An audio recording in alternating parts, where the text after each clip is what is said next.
Hey, what's going on, guys? Sir Blackson97 here, back with another deck profile. Today we're going to be revisiting Gunkan Suships. After Power of the Elements and a few constructive criticisms and advice, we have decided to revisit the deck with a few new additions to the main and extra deck lineup, as well as a few extra cards just to kind of help forward our plays.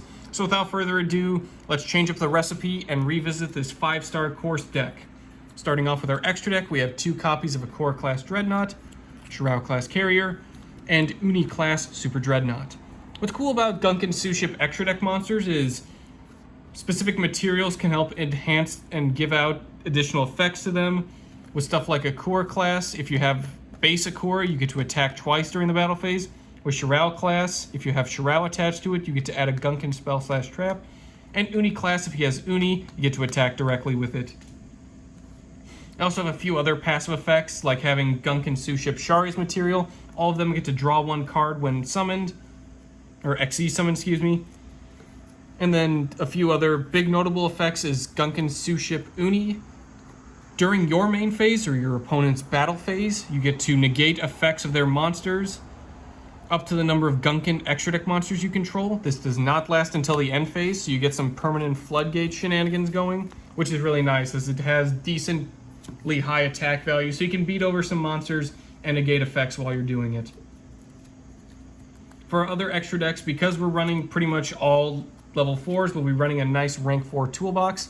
2 copies of Tornado Dragon, just to kind of help clear out that spell and trap zone our opponent's running. 1 copy of Diagusto Emerald, just to grab a non-effect monster, which is our main vanilla, Suship Shari, as well as shuffling 3 monsters into a deck to draw 1 card. Really great card to have, just getting some extra utility. Kachikochi Dragon, just for some more beatdown and multiple attacks. Castel the Sky Blaster, just to kind of get some monster position changing or just shuffling things into the deck altogether. A bit of a more higher end price card and somewhat optional, but if you want to, you can run a copy of Divine Arsenal AA Zeus Sky Thunder. Just kind of big extra deck monster, send some cards to the graveyard, pretty much wipe out the field and attach some materials, but you'll mostly be seeing its first effect go off quite a bit, and it can rank up onto any Xyz monster that battles. It's got a lot of great effects and a hefty price tag, so again, it's optional if you want to run it. We're also running 2 copies of Utopia and a copy of Utopia the Lightning, just to kind of help some more of that rank up focus we're going with. Pretty much if you're in a pinch, go to get out 2 monsters, go to Utopia, rank up into Utopia the Lightning, and proceed to beat down on your opponent, just kind of getting some extra damage off. It's also a good way to get around some monster effects until the end of the battle damage step, so Utopia is a good way to get around some pesky monsters. Moving on to the main deck, we're running 3 copies of our signature vanilla, Suship Shari. This is pretty much a huge playmaker for your deck. A lot of the Gunkan Suship main deck monsters have some sort of effect that mentions Suship Shari, and all of your Xyz monsters for Gunkan Suships have it also listed as a material to draw a card. So it's definitely a card you want to see in some capacity. Typically, you want to see 1 in your hand and at least 2 in your deck, just because a lot of the other Suships have some sort of special summon from your hand effect along with Suship Shari. So it's good to at least have 1 in your hand. We're also running 3 copies of Unexpected Die for the spell or trap lineup we'll get into later. So even if you don't see it, you can always get it a lot easier. 3 copies of Gunkan Suship Shari Red. This is one of our newer cards.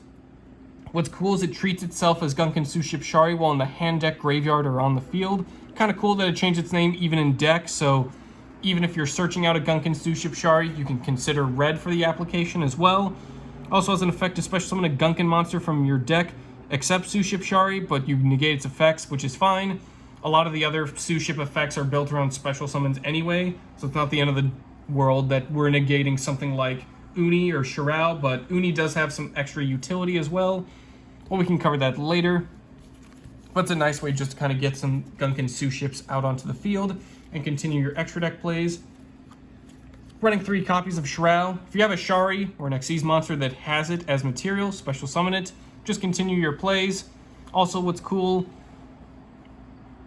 is you can place a Gunkan Suship monster on the top of your deck in any order, kind of moving around some of your materials. They do have a field spell and a few other cards that sort of talk about the top 3 cards of your deck. This is the one I was trying to think of. It was Gunkan Suship Akora. Excavate the top 3 cards of your deck. And then if there are any Shari, special summon them. What's cool is stuff like Shirao can help get all your Sharis to top deck, and then get stuff like Akura just to mill them out and get them onto the field. Or for stuff like Uni or Shari Red, where you kind of want to see your Sharis in your hand and you don't really care what else is in the deck. You can just special summon them at will. So Shirao and Akura can pull off some pretty good shenanigans with each other, but typically we want to see at least one of each in our starting hand, and the rest can remain in the deck just for Shari Red to retrieve. But your ratios can depend on what you want, but you'll definitely want to run 3 copies of Shari at the very least. Next up, we have 3 copies of Suship Uni. A lot of these Suship puns are starting to tongue twist me. Reveal one other Gunkan card in your hand, special summon it, then apply a different effect. If it wasn't Suship Shari, it goes to the bottom of the deck. If it was, you get to special summon both Uni and Shari. What's also cool is you get to target one other Suship card you control, change Suship monsters to level 4 or level 5. So if I have 2 Sharis, I get to make them level 5 for Super Uni, or I can make them both level 4 for something like Shirao class, Akura class, or just another Xyz monster. So it's really nice, got some level manipulation. This does kind of open some windows for some rank 5 plays that you may want to make, but for the most part, you can just focus on the rank 4s. Next up, we have 2 copies of Xyz Slide Dolphin.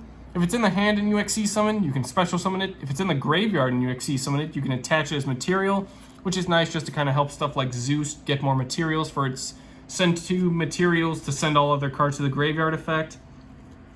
It's just a nice way for some field presence and material resupply. Next up, we're running 1 copy of Blackwing Zephyros the Elite.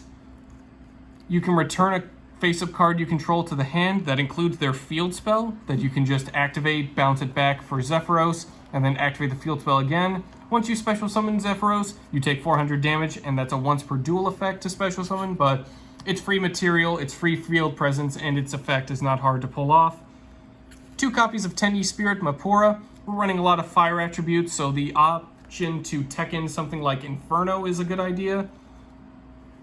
And also a lot of the level 4 Tenyis are just great, as if you have no effect monsters, special summon it from hand. It has a few other effects based around like Tenyi cards and non-effect monsters, but we're mostly focused on the free level 4 field presence it gives us. So again, you can sort of mix and match and use whatever copies of Tenyi spirits that are level 4 you want. But if you're running more tech cards like Inferno, you probably want to focus more on the Mapuras instead.